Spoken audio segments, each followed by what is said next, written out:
caso, seria para mim mais interessante estar a tratar o Sr. Presidente da República. Muito obrigado. Mas um dia acontecerá, no caso, e teremos muito prazer que isso assim seja. Nós somos um jornal online da CPLP, não somos um jornal de um país da expressão portuguesa, somos mesmo de todos os países da expressão portuguesa, e daí a minha primeira pergunta ser centrada numa questão que tem a ver com a Terra, com o planeta Terra. Okay. Como é que é possível, no caso, haver um Presidente da República no Brasil que degrada as condições ambientais ao nível que está a degradar, sobretudo tendo em conta aquilo que é um dos pulmões da Terra, que é, no caso, a Amazônia? É a pergunta que eu deixo, Sr. Presidente. Muito obrigado. Eu considero que o atual governo brasileiro tem uma visão extremamente equivocada da questão ambiental. Primeiro, uma postura anticientífica, negacionista, como tem sido prática em vários países que resolveram rechaçar evidências empíricas bastante eloquentes, né, sobre a situação real da mudança climática. Em segundo lugar, uma visão equivocada, inclusive de curto prazo, porque, do meu ponto de vista, um país que é celeiro do mundo tem muito a perder se, por exemplo, deixar o Acordo de Paris. E ontem é interessante frisar que, apesar do recuo aparente do governo brasileiro em relação à saída do Acordo de Paris, ele fez questão de mencionar a expressão por hora. Por hora permaneceremos no Acordo de Paris. O que significa dizer que ele ainda não está convencido dos prejuízos que um rompimento do Brasil com a agenda ambiental acarretaria para os produtos brasileiros que são exportados. Né?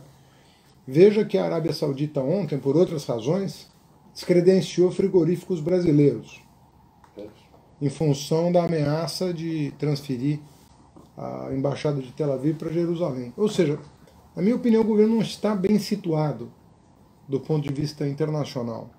E isso em função de um único aspecto, de uma agenda diplomática equivocada, que é um alinhamento automático com os americanos, praticamente cego, sem fazer as mediações que a nossa diplomacia sempre fez na agenda internacional. A diplomacia brasileira, independentemente de partido político, ela sempre foi muito sábia em buscar as frestas, né, do multilateralismo, justamente para beneficiar o país e sem prejuízo de uma agenda progressista em termos internacionais. Ou seja, uma combinação virtuosa, né, de defender os interesses nacionais ao mesmo tempo que levava a contribuição brasileira para uma agenda progressista. Então, me parece realmente equivocado, mas eu gostaria de dizer que tem um certo otimismo em relação à reação da sociedade civil de uma maneira geral. Acho que os brasileiros, nós estamos no dia 23 de janeiro, os brasileiros estão gradualmente, que não vai ser do dia para a noite, mas gradativamente estão tomando consciência dos riscos que o governo Bolsonaro representa. Muito obrigado, senhor. Muito obrigado. Heitor Fox, do Strategizando também. Eu gostaria de lhe perguntar como vê a questão da oposição no Brasil. Qual é o próximo passo do ponto de vista das coligações, tendo em conta, por exemplo, a experiência portuguesa com a Geringonça? O que é que as esquerdas no Brasil poderão fazer para, no fundo, lutar contra esta situação que se vê cada vez mais complicada no Brasil? Bom, na verdade, nós estamos aqui num périplo, na verdade, mundial, né? Eu estive nos Estados Unidos com o Bernie Sanders, com o Varoufakis, do DIN 25, eu estive com a Frente Ampla Uruguaia, tivemos eu e o Tarso, o ministro Tarso Genro, né, que faz essa viagem comigo, junto aos socialistas espanhóis e ao Podemos. Estaremos hoje pela tarde, né, com as autoridades portuguesas.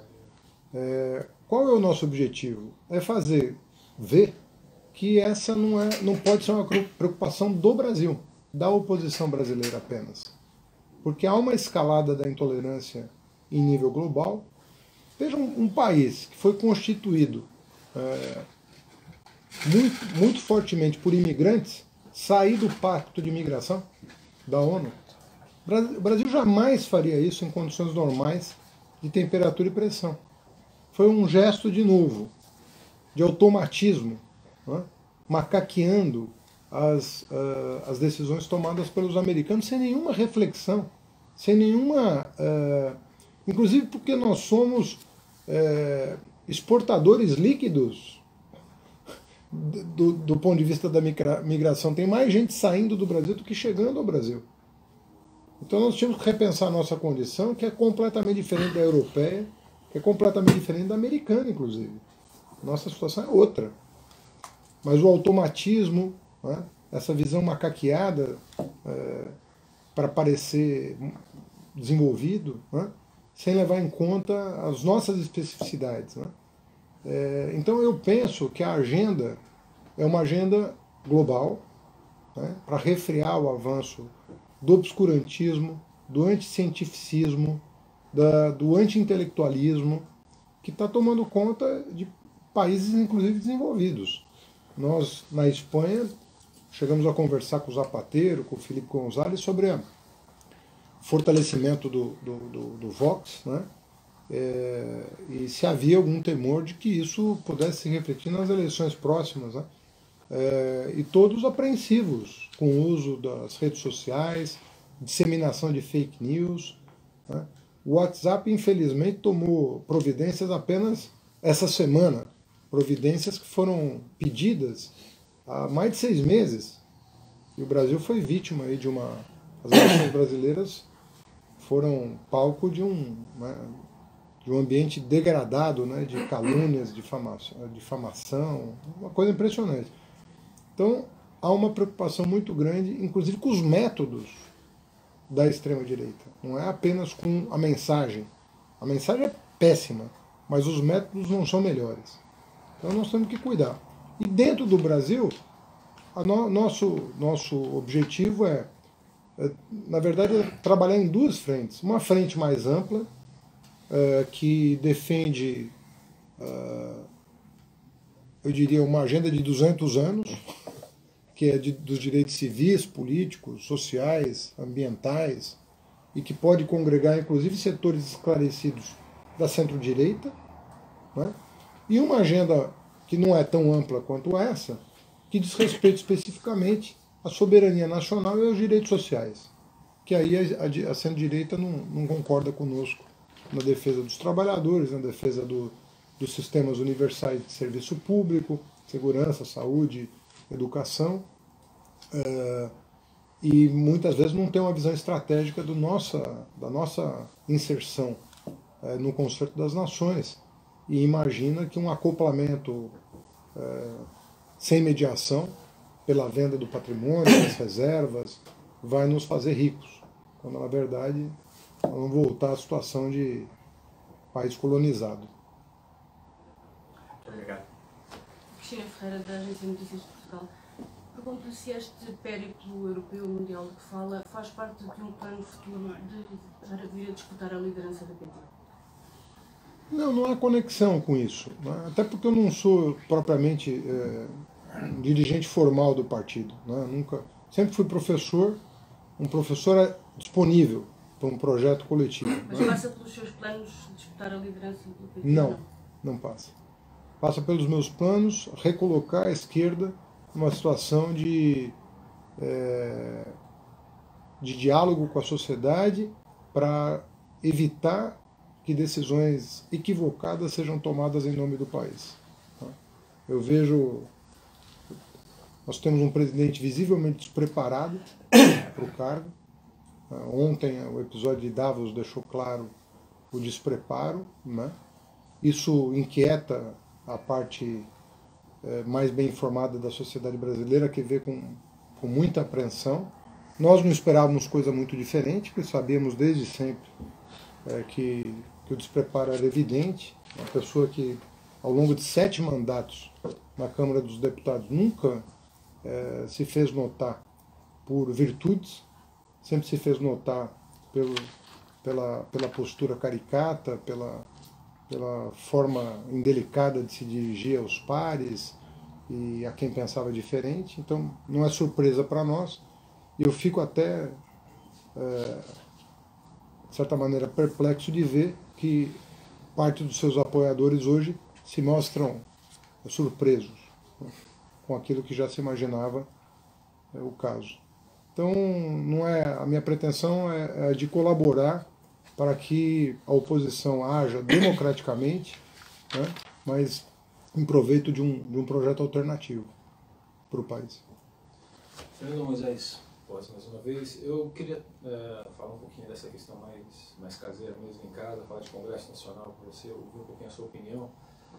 Como é que você acha, dada a circunstância final ali da campanha, como é que você acha que a esquerda, o PT, o PSOL, parte do PSB também vai conseguir criar essa frente contra Maia, contra Bolsonaro no Congresso por conta do pacote de reformas que vem aí para ser aprovado e tentar puxar o PDT, mesmo diante do que a gente viu da postura do Ciro no final da campanha, no segundo turno.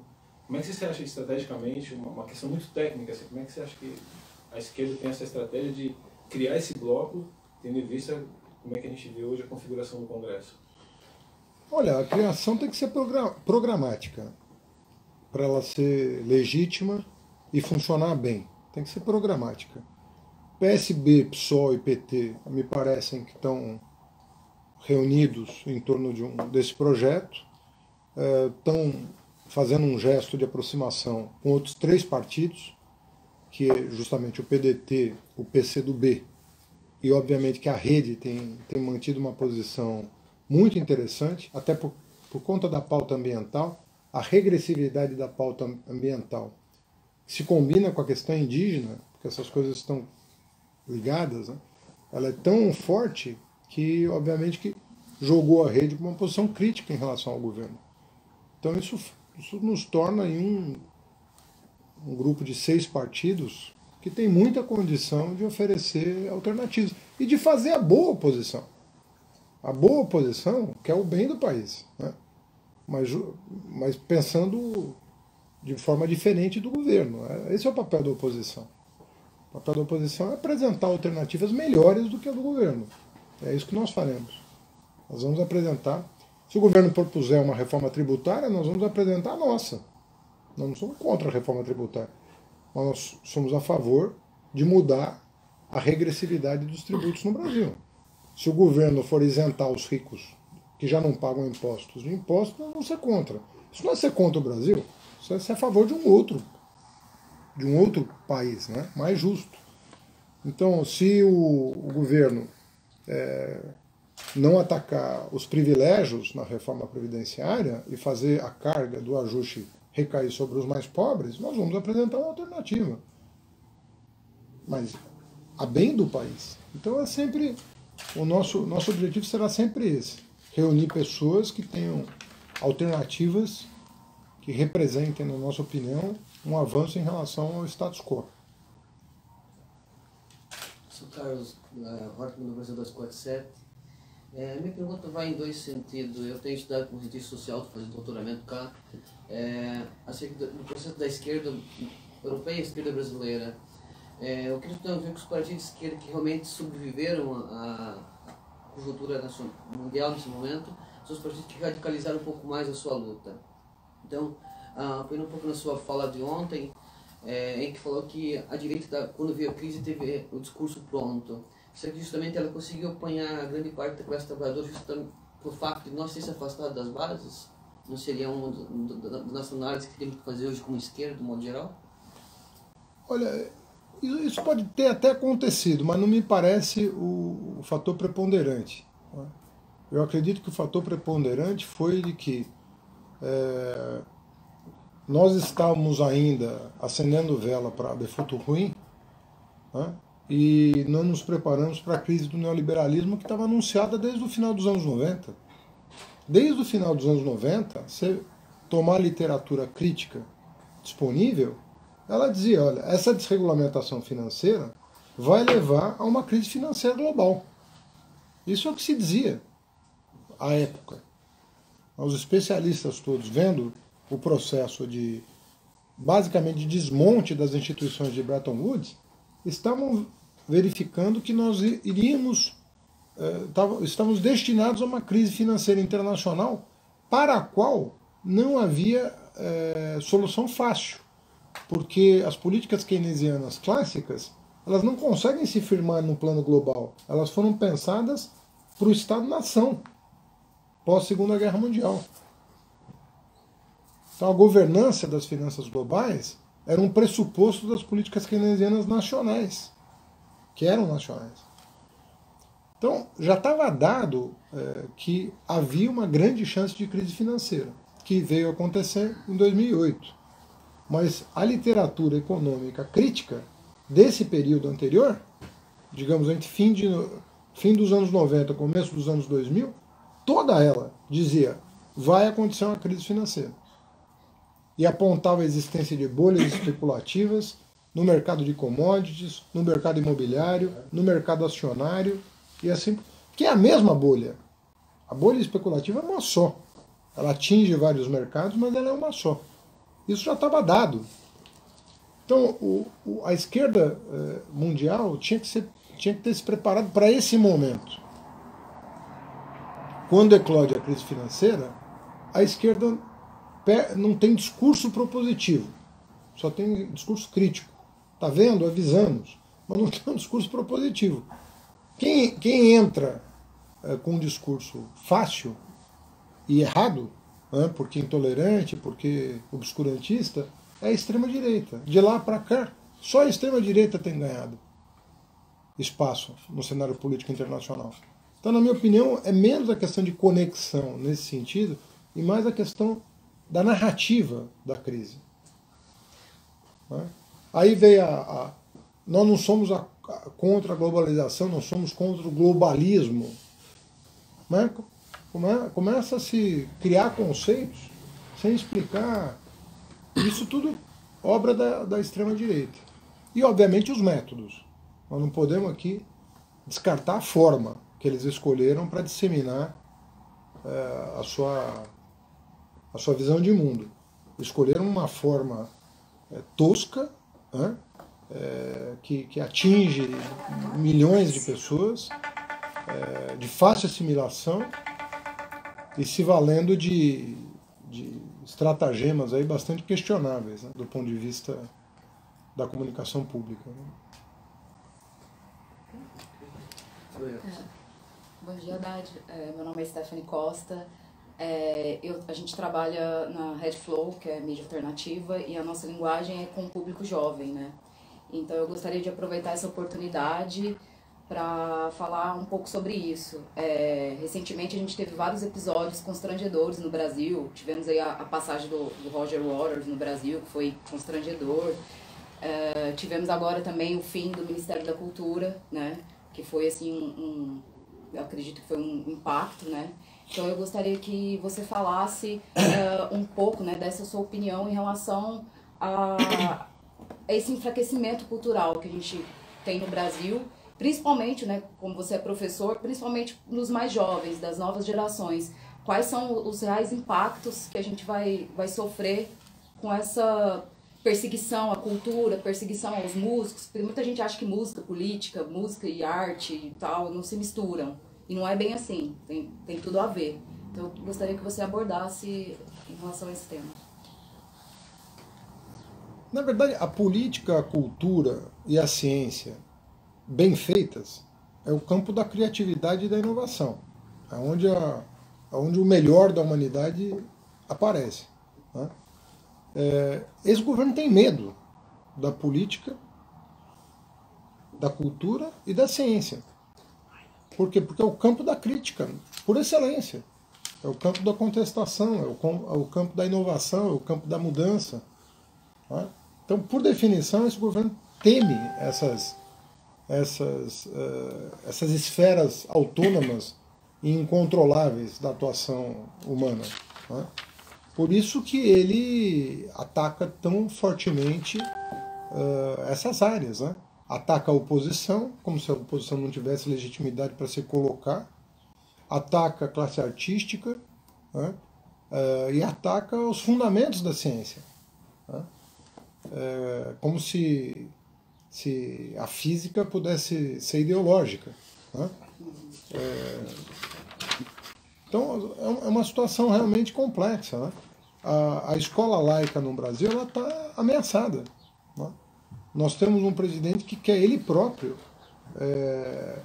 aplicar o Exame Nacional de Ensino Médio, quer que passe pelo crivo dele, como se ele tivesse mais conhecimento do que os educadores brasileiros, né? Que são os responsáveis pela elaboração da prova. Então são questões que, na minha opinião, vão ensejar uma reação. Não há como não haver uma reação das pessoas de espírito mais livre e que não querem viver sob ameaça. Então acho que vai haver, e está havendo já, né? De novo, né? Nós estamos no dia 23 e já há uma indignação com essas posturas. É óbvio que o governo pode mudar, eu espero que mude para melhor. Né? E reaja a uma sociedade que é muito mais avançada do que o governo, muito mais arejada do que o governo. Né? Então tem que haver uma sintonia mais fina, né, entre a representação e os representados. Porque quem perdeu a eleição também tem que se sentir representado pelo governo brasileiro. Bom dia, sou João Rodrigues, do Sol e do I. Bolsonaro fala constantemente em fazer um governo sem ideologia, que usa como sinónimo da esquerda. A minha pergunta é possível governar sem ideologia? Eu acho que o Bolsonaro tem dificuldade com o conceito. Com o conceito. Né? O que ele quer dizer com isso? Né? A impressão que dá muitas vezes é de que o problema dele é quem pensa diferente. Não é com a palavra ideologia, é com quem pensa diferente dele. E todo mundo que não pensa como eu penso é ideológico. Tá? E aí fica fácil fazer esse tipo de manobra retórica. Mas pode ser que ele tenha aprendido assim, percebe? Pode ser que não seja propriamente má fé da parte dele. Eu acho que ele aprendeu assim. Porque ele é fruto dos porões da ditadura militar. Que pensava assim da oposição. Que achava que a oposição era antipatriótica, que a oposição era ideológica, que a oposição não podia não concordar com o governo militar, não podia lutar por liberdades. Né? Então, eu insisto em dizer, pode não ser por má fé. Pode ser por uma incompreensão mesmo da complexidade da vida democrática. Que é difícil assimilar. Uma coisa curiosa nos discursos recorrentes do Bolsonaro é a menção às minorias. Para ele, minoria é aquela parte da população que tem que se submeter à maioria, em qualquer circunstância. Ou seja, o conceito de minoria política, para ele, é um conceito estranho à sua cultura política. Por exemplo, ele diz, esse aqui é um país cristão, de maioria cristã. A minoria tem que se submeter à maioria. Bom, o que significa isso? Que o pessoal de matriz afro, ateus, judeus, muçulmanos, vão ter que abdicar das suas crenças. Eu não sei o que isso quer dizer na prática. E eu acho que nem ele. Esse é o ponto. Bom dia, Haddad. Sou Bruno Falsi, sou correspondente dos Jornalistas Livres e do Cafezinho, blog do Rio de Janeiro, né? Eu queria lhe perguntar, dentro de um contexto em que o Boulos já esteve presente aqui em Lisboa, fazendo uma turnê pela Europa, denunciando os riscos à democracia no Brasil, o João Paulo, da direção nacional do MST, também esteve presente recentemente aqui em Lisboa, dentro desse mesmo contexto, dos riscos à democracia, do questionamento à legitimidade desse governo Bolsonaro dentro desse processo eleitoral altamente questionável no Brasil. E dentro desse contexto, sabemos muito bem que o foco principal no Brasil hoje é o resgate da democracia, né? Sabemos também que para resgatar a democracia, um dos primeiros passos, e talvez o fundamental de todos, é a campanha internacional pela libertação do Lula. como você e o PT, o Partido dos Trabalhadores, têm pensado e organizado esta campanha? Pela libertação Pela do Lula? libertação do Lula. Há um comitê organizado especificamente para isso, né, que é liderado pelo Paulo Okamoto, mas com total participação da direção do partido. Né? Eu sou advogado do Lula, inclusive, né? Não abdiquei dessa função. Penso que o trabalho que foi feito junto às Nações Unidas foi extremamente importante para mostrar para o Brasil e para o mundo de que havia um problema, não era uma coisa simples de acatar. As Nações Unidas, em decisão liminar, recomendou que o Lula participasse das eleições, isso não foi acatado. O julgamento do mérito não está marcado ainda, mas deve ocorrer no primeiro semestre desse ano. E eu penso que, ainda que as autoridades brasileiras não queiram reconhecer esse processo, embora o governo brasileiro esteja participando dele, e é estranho você participar de um processo para depois não reconhecer o resultado, né? Tendo a opção de não participar, né? Eu entendo que é uma decisão que vai trazer luz para a situação específica do Lula, que se insere nesse contexto maior. Porque, na minha opinião, nós não devemos descasar a discussão do caso particular, que não é particular, porque é uma figura pública, uma liderança política do país, do que está acontecendo de maneira geral. Até para sensibilizar as pessoas, para que elas percebam que não estamos tratando de um caso isolado, né? Como se fosse uma proteção ao indivíduo apenas. Isso se insere num contexto mais geral, que precisa ser cuidado. E a expectativa política? Isso é difícil dizer. Difícil dizer. É difícil dizer.